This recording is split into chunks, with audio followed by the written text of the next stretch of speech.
What's going on, everyone? My name is Sherwin, and in this video I will be going over a 1-year ownership for a 2022 Model Y Performance.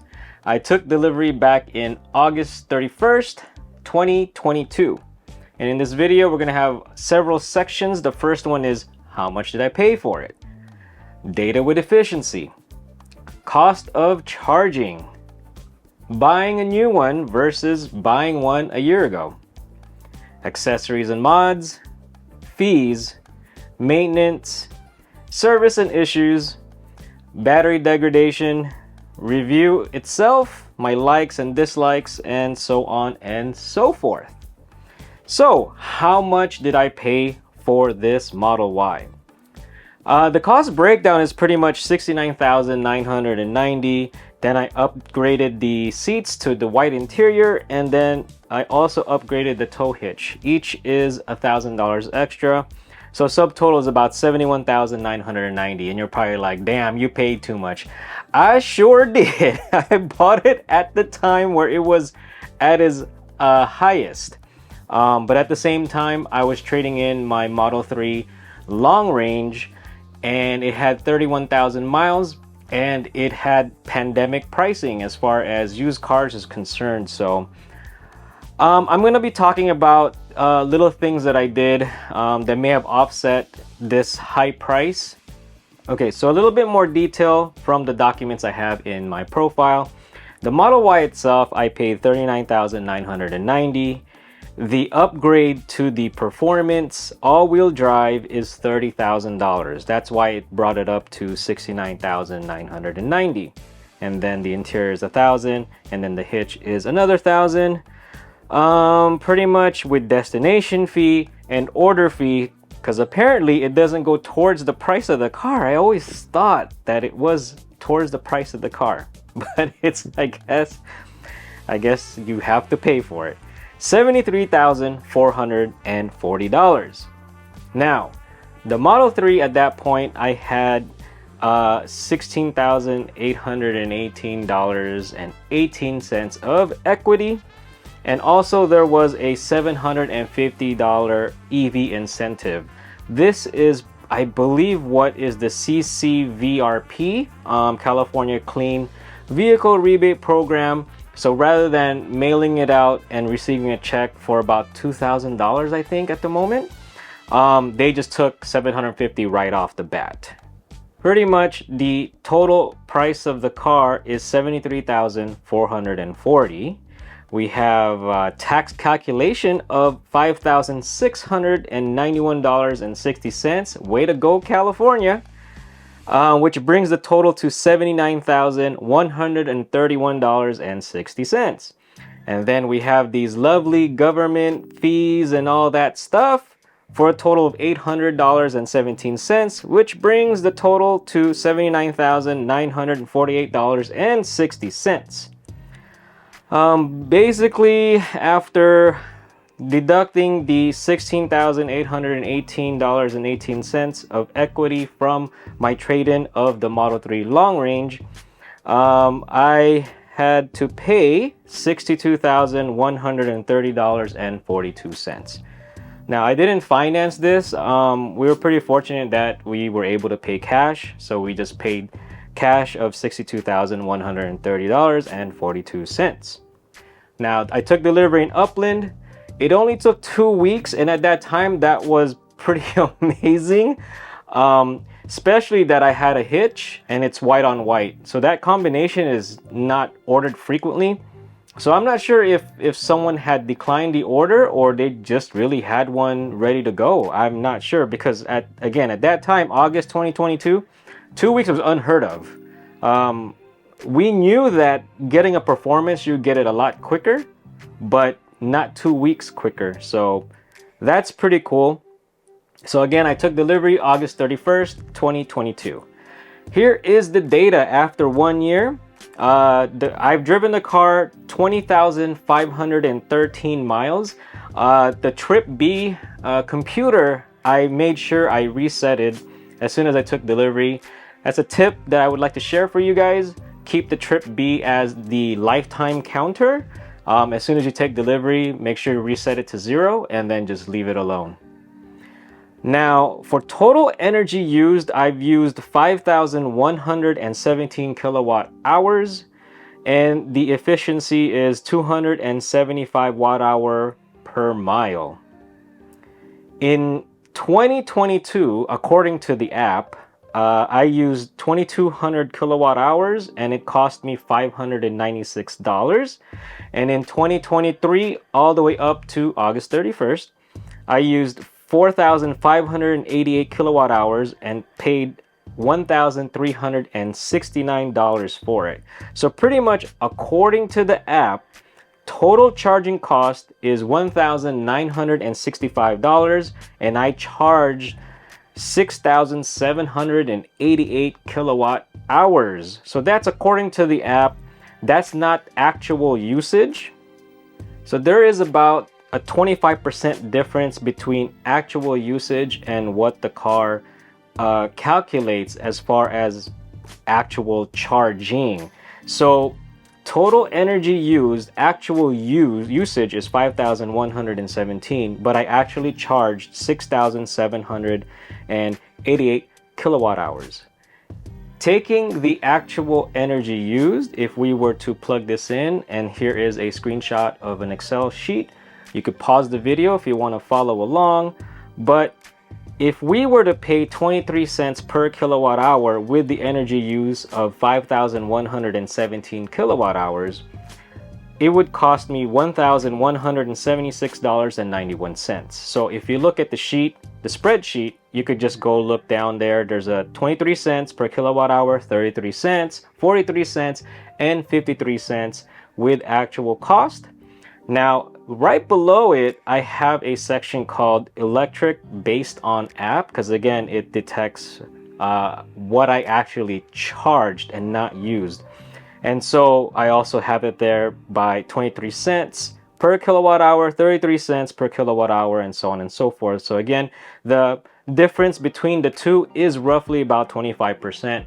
Now, you may be asking, well, why is there a difference of about 25%? That is because you lose energy as it's just parked. You lose energy with air conditioning. You use Sentry mode and lose energy while it's parked, and also the cabin temperature protection setting thing.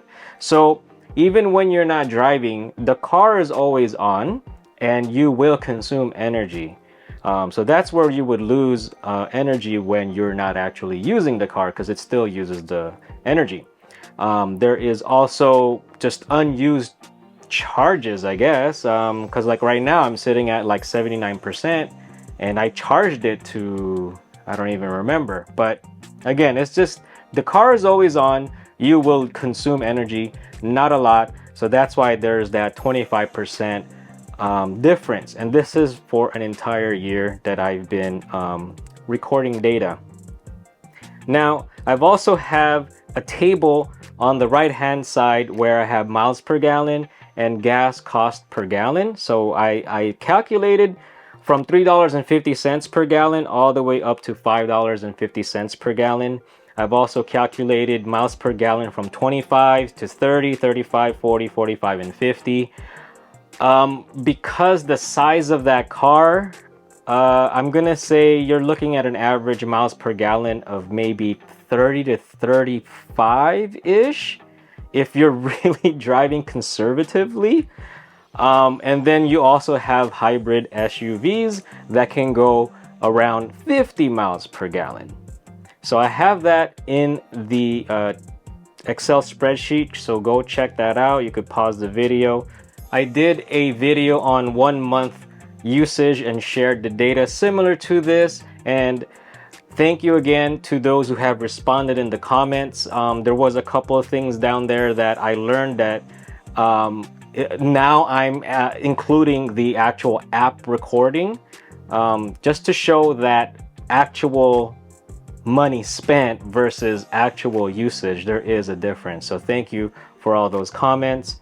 Now, if I were to buy one today, it looks like the MSM Midnight Silver Metallic is now the free color instead of the white. There's two prices that I've noticed because in my area there's actually one that, or it says limited availability, so there might be more than one that's ready for pickup, and you actually get an additional cost. But if I were to just take delivery and wait, the price would be $56,490 before taxes, registration, all that good stuff, or $54,800. So according to Tesla's website, if I were to choose the $54,800, I would have to put down 8%, which is $4,500, and at 6.19% APR, 72 months, I'm paying $863 for 72 months. If you multiply that, you're pretty much paying $62,136. Not counting the down payment, that is a difference of about 11,000-ish. If I were to choose the $56,490 car with $4,500 down, 6.19% APR for 72 months, that's $892 a month multiplied by 72 months, you're looking at $64,224. So you're looking at around $11,000 to $12,000 in interest price or interest cost alone. If we were to compare what I paid for back in August 2022, and I did have the $16,800 in equity, if you take that into consideration, I'm back to roughly what the price is on the car without interest rate. And I already had planned to buy the car anyway and not finance it. So in my case, I mean, I don't think I've lost that much money. If not, I don't think I lost any money because I'm not paying interest in a monthly car payment. But you now have $7,500 tax credit.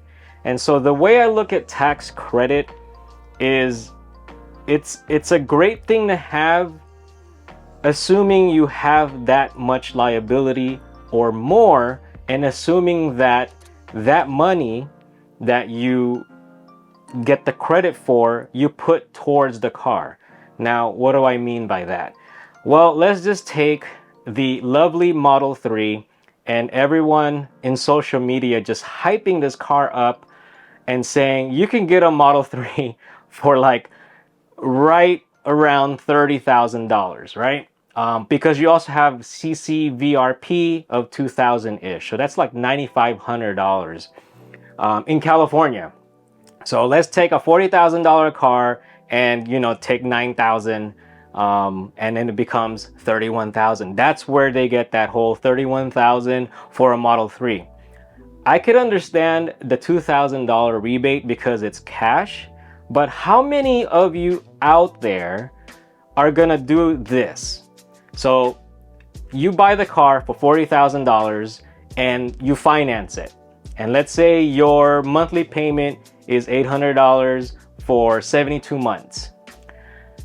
You file your taxes, you get your $7,500 tax credit, you get the full amount because your liability is, say, $75,000, so you just cancel each other out. So that $7,500 tax that you were going to pay, are you gonna go and put that towards the car? Are you gonna pay $7,500 off of what you financed? Because if you do, then yes, I would agree that that car is $31,000. But I mean, I'm only guessing, but many of you would probably not put that $7,500 that you save from your tax liability towards the car. And so your whatever you finance will never ever change, and you're still paying that interest rate. You haven't really saved money. Where did you actually use that $7,500? I mean, yeah, you paid it. You paid your tax liability, but regardless whether you bought the car or not, you still had that liability. Unless I'm looking at this wrong, please correct me if I'm wrong, but that's how I look at these tax credit.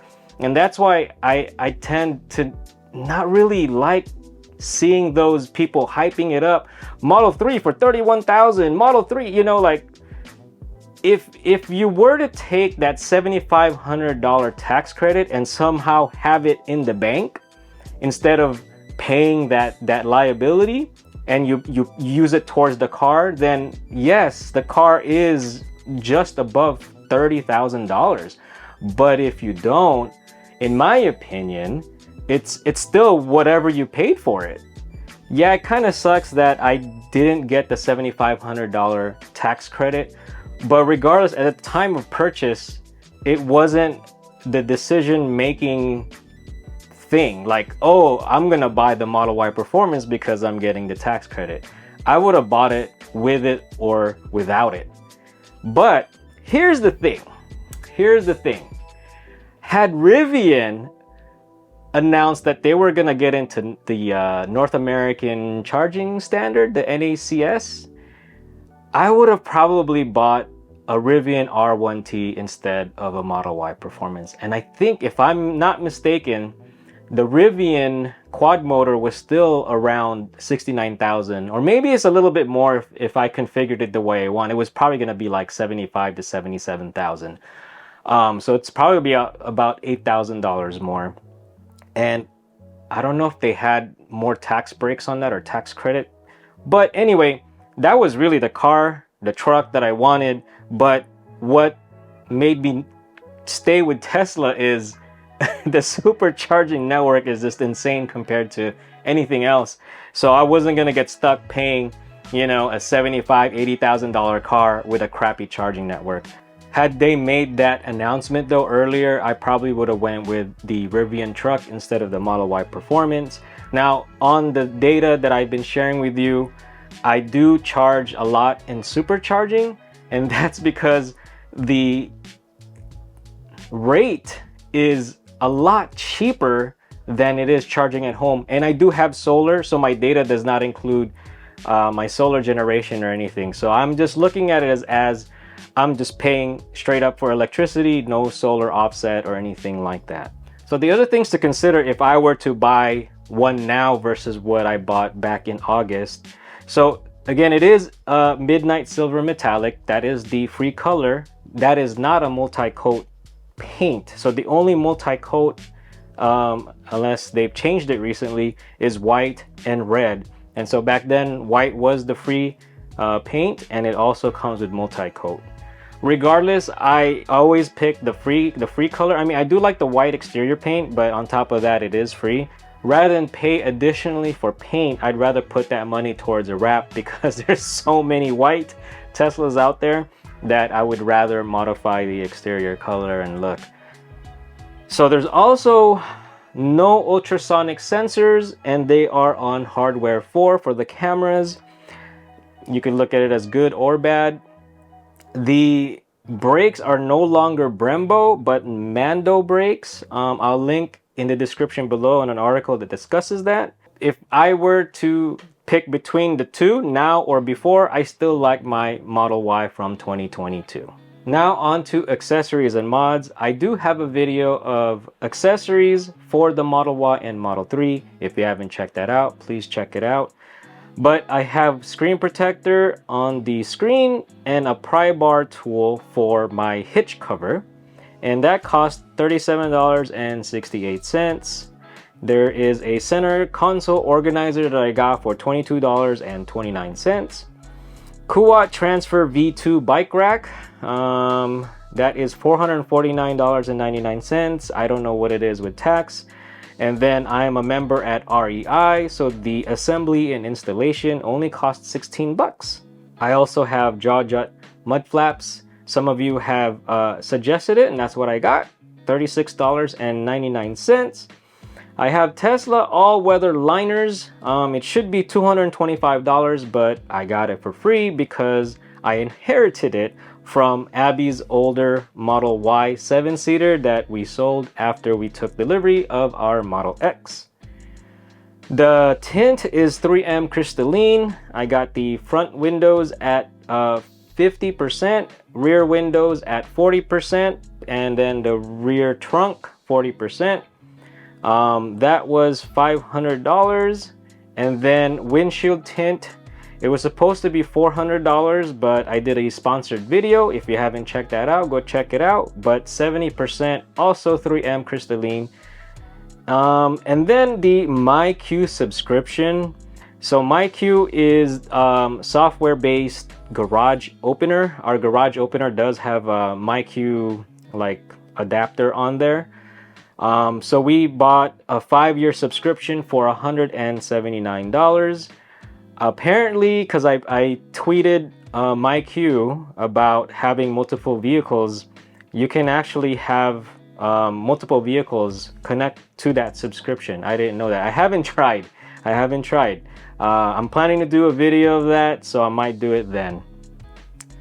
I wanted to mention the Instacrate that I got at Costco. I love this thing. This thing is like just, you can fold it up and then you could unfold it and it becomes a crate. I don't know what the price is for one, because the one that I have on the link below in the description is for like a 4-pack, but I'm imagining it's $9.99. I also changed out the lights. The rear tail lights is Alpha Rex, and the sequential lights, the fog lights, are Hansho. And I got the side lights where the charging port is. I added a tint to it because so that it matches the tail lights. All that plus installation is $1,224. Parts Express in Temple City did it for me. This is not a sponsored video, but shout out to them because they did a great job. And then the wrap is by TinyBot, and I added ceramic coating. That one is $3,000. That mod didn't go as expected. I'm not gonna say fully pleased or fully happy. I am a little unhappy about the results. I mean, overall, it's great. I love the wrap. I love the color. But let me know if you want me to go into detail. I'm planning on doing a video about it. I'm just waiting a few more weeks to see how well it continues to hold. But basically, everything is about $5,475.94. Again, excluding the inherited accessory and the sponsored mod. Okay, so fees after 1 year. Whoo, California. Love it. Registration renewal, $854. And because I paid with a credit/debit card, oh man, somebody's uncle or cousin or something is hooked up with the DMV. But basically, the DMV charges you $16.65 because I didn't pay cash. I didn't go to the DMV and paid with a check or whatever. So $16.65 goes to fees.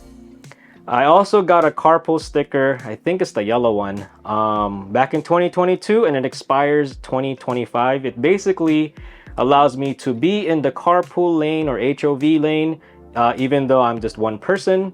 That is $22. Now, there has been a debate online where people have said you don't need it. Many police will not pull you over because it's an electric vehicle. They know what Teslas look like. But I mean, what's $22 versus the hassle of over $300 of fines and fighting and all that? So after 2025, I probably have to redo it again, and it's hopefully going to stay at $22. So the total for that is $892.65. Now for maintenance, zero. I have the same tires. I haven't rotated because the Model Y Performance is a staggered setup, meaning the rear tires are wider than the front. So if I had to rotate, you would have to rotate them across. You can't rotate them front, back, back, front. No alignment is needed so far. I'm gonna put in the B-roll what my tires look like, and I'll put a penny for all those tire experts. Maybe you could tell me what my thread life looks like. Maybe 530 seconds, 430 seconds. I'm not really sure. I don't have a tool. I'm only guessing, but my thread still looks pretty good considering I've driven over 20,000 miles in a year or so. Most of those miles is freeway miles, and fortunately they're the freeway that I travel on, or highway I travel on, have been pretty good, I guess. I guess that's where my registration renewal money is going to. But there are areas in Southern California where the freeways are just really messed up. So no wiper fluid refill. I haven't done that yet, but I already have it for my Model 3. I have leftovers. So maintenance, none so far. Okay, so service appointments and issues. I've taken note of some dates and issues and outcome. So the first thing that I found within like the month, actually it's like within a week, the airbag light indicator stayed lit.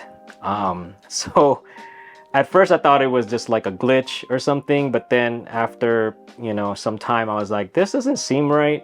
So hopefully the airbag was working. I took it in. Basically, they said they had to replace a fuse with the indicator light, but the airbag was functioning as expected.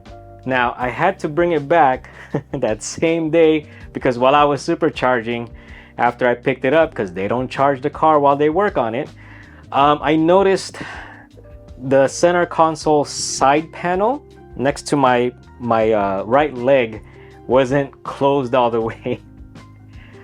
So here's a tip. If you ever bring it into service, make sure you inspect it yourself. Don't assume that they actually do quality control or inspection. Tesla doesn't have quality control while it leaves the factory. What makes you think they have quality control after they work on your car and give it to you? So it kind of sucks to say that, but that's just a tip, a warning. Set your expectations accordingly. I've brought my Teslas in the service center and gotten it back in unexpected ways and worse conditions than when it did go back in. Not all the time, but enough times to where it's like you may want to go and inspect it yourself. So they left that panel open and they had to go back in. Okay. All right, so October 19th. Now these dates I'm only guessing because the app is, I don't know. The history is not giving me the correct date I opened the ticket because it spans to multiple days because I've been chatting with the service person, the advisor, for multiple days. But yeah, October 19th, 2022, the car and the app are randomly not connecting. Now I did a video on this. They said that there is a custom firmware update that will be sent to affected vehicles. So they do know what's going on, and not all Model Ys are affected. Only the ones that are affected, they're gonna send out a custom firmware. I don't know if I've ever received this firmware. If I did, well, it's not working because to this day it's happening. It's not happening as often as it did before, where it would happen multiple times per month. Now it would just happen, I would say, once every 2 months, maybe 3 months. But it's very frustrating, especially if I have to charge or when I'm out. When the app is not connecting to the car, there's several things you can't do. You can't preheat or pre-cool your car. Your alarm could be going off and you're not going to be notified. If you are supercharging and you don't know when your charge is about to end, or you need to increase your charge limit, otherwise you're going to get charged $1 per minute because you're just sitting there. So those are the 3 big concerns that I have when my app is not connected to the car. So it is a big frustration, and I guess luckily it doesn't happen as often as it did before, but it still does. Now, March 2nd, 2023, I did notice condensation buildup on the driver's side pillar. I believe at this time we had a good amount of rain in March, so I started noticing condensation on the camera. Apparently this is a known characteristics, and it's actually in the manual. I will link it in the description below where it talks about it. It does go away it does go away. And this is also the time where I mentioned to them about pedal vibrations. I took it to them, they test drove it, and they said it's a known characteristics, but they were not able to replicate it. I did do a video about it, and some of you have shared some information about it, so thank you very much for sharing. But recently I figured out how to replicate it pretty much every single time. And the way I do it is when I'm at a stop, you will notice that the brake pedal will go down, like as if you're pressing the brakes, because of one pedal driving. But all I have to do is tap the accelerator. All I have to do is tap the accelerator just a little bit, enough for the brake to pop back up, and then I'll switch and hit the brake, and that's where I can replicate the vibration. So one of these days I'm gonna go back and actually bring it in for service. You know, you can't fault me on hesitating bringing it into service, because again, as I mentioned before, sometimes you get the car back in worse shape than when you brought it in. So now here are some other things that I'm experiencing. There is some screen flickering, and it's only in a certain area. It's on the left side area. I haven't mentioned it to service, and I haven't created a ticket because you cannot upload videos to a ticket. You could only upload photos. So that when I have time, I'll probably bring it into service without an appointment, just to show the videos that I have for that screen flickering, and probably also show them the pedal vibrations. And then there has been some rattling. It's in the rear passenger side area, so on the right side, and it's like so rare. I don't even know how to replicate it, but I do hear it from time to time. It's not that loud. I can't ignore it because I play the music loud, and it's just it is what it is. Now for battery degradation, it's advertised at 303 mile range. I don't charge to 100%, but I think the last time I did, it was looking roughly around 285 to about 288 miles. I don't remember because I don't charge. There isn't a need for me to charge to 100%. We use our Model X for our road trips, like 99% of the time. There has been some times I used the Model Y instead because the X was in service. But it's rare that I will push it to 100%. If anything, it'll be like 90-ish%, because Tesla supercharging network is just everywhere. There is no reason to charge to 100%. Our last Vegas trip, a few weeks ago, we took the X, and I think we started at 77%. I normally push it to like 98% before leaving, but we started at 77%. And I think we reached all the way to Yermo with still close to half the battery. I could have probably taken it to State Line or Baker with no issues. But it's just one of those things. I just like to push it as high as I could before starting the trip. But 98% of the time, my commute will be about 120 miles, roughly around there, depending if I have to run errands. But it uses up like 40% of the battery, roughly around there, 120.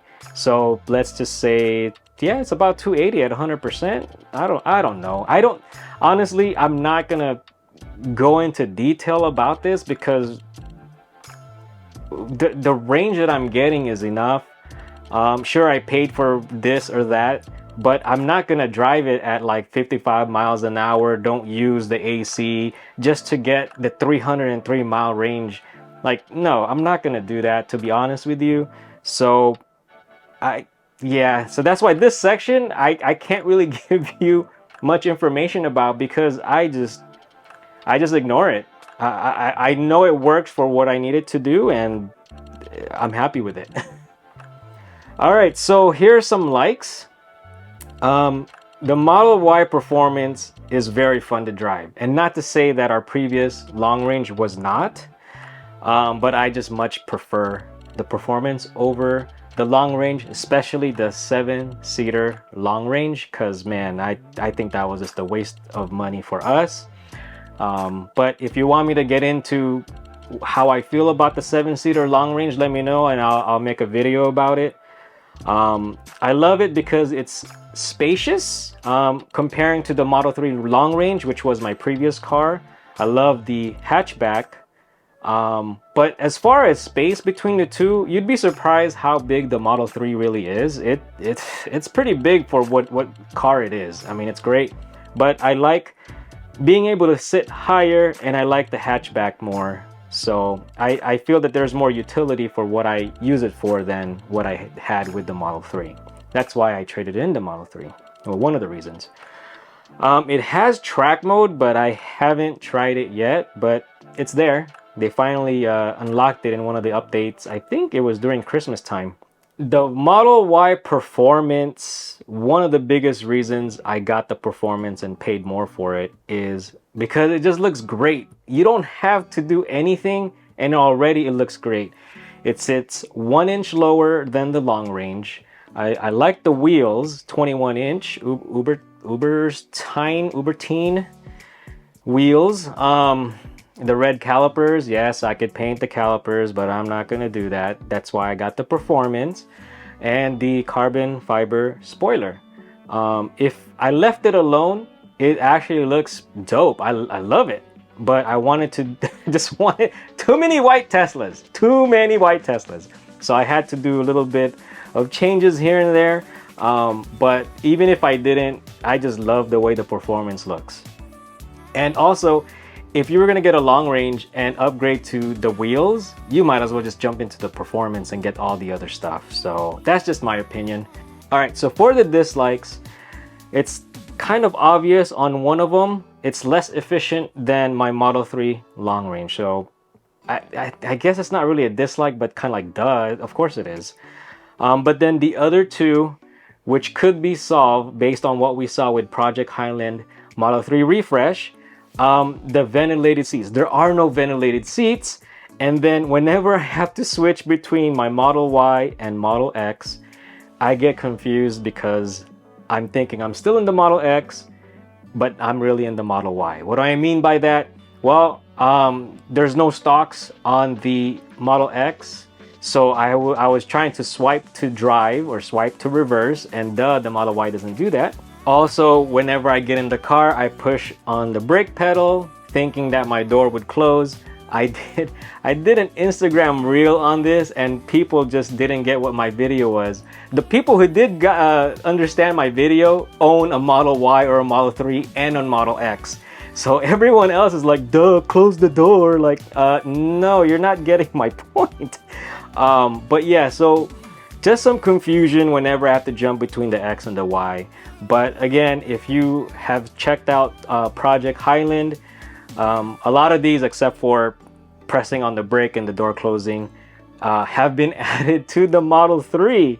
So I'm assuming when they refresh the Model Y, it will get the ventilated seats. It will get the swipe to drive with no more stocks. So I don't know. Would I trade in my Model Y then? I'm not sure. I am a reservation holder for the Cybertruck, so I'm not really sure if I'm even going to trade in my performance for the truck or just have 3 Teslas in the garage. Not in the garage, but in front, whatever. But we're going to probably end up with three cars. We're going to need it. My son is going to be driving in a few years, so I don't even know if I want him to drive a Tesla as a first car. We'll get back to that. I don't know. Now, just some other things. EV is not for everyone. So what do I mean by that? Like, if you don't drive enough, I don't think you're gonna save that much money, because as I've shared with you, the registration renewal is insane if you're in California. So I don't know what your insurance looks like, but our insurance for both cars, Model X long range and Model Y performance, I think we're around $317 a month with a $500 deductible and blah, blah, blah, blah. I don't know what else is there, but that's what we pay. It sounds pretty inexpensive from what I've been seeing other people are paying.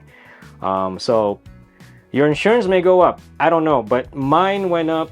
I think if I were to compare my Prius to the Model 3, it went up $20 a month. So it wasn't that much. But if you don't drive enough, I mean, I can't recommend getting an EV. Why get an EV? Get a hybrid. Get a hybrid. So save the money if there is any savings though, but Tesla is just, the price is so competitive. I don't know. But EV is not for everyone. But you will save time from maintenance. I'm not gonna say that there is no maintenance. There is maintenance. You got your tire rotation, you got your, buying new tires, you gotta refill the windshield wiper fluid. There is some maintenance, but at least you don't have to spend one of your weekends going to the dealership and, going in there for an oil change. But if you don't drive enough, then you won't really save a lot of time. I don't know. I think EVs are really for people who drive a lot, embrace the technology, like really know what they're getting into, specifically a Tesla, because man, don't over expect. What is the word? Like, don't expect too much. Tesla is not a luxury vehicle. In my opinion, it's not a luxury vehicle. I've done videos on that, so check out my library about Tesla not being a luxury vehicle, because in my opinion, it's far from it. So that's about it. I hope you enjoyed this video. I have shared with you pretty much a whole year's worth of driving and owning experience of the Model Y Performance. Let me know if you have any questions about it. If you like the video, please like the video. If you haven't subscribed, please subscribe. Thank you for watching, and I'll see you on the next one.